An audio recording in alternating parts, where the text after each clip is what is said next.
me how much weight I'm supposed to have into my fingers, right? So how much weight is enough to push the key, right? So you see, I have this box you might be, smiling about. It's a sardine box that is empty, right?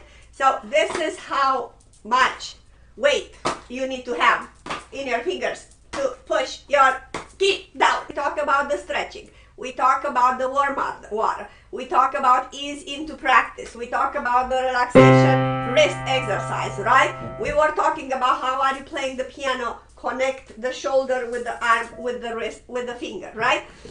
We were talking about the body intelligence. You must go slow and silly. I have my notes here.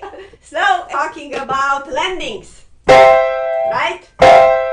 Good. We were talking about the sardines, right? The seasonal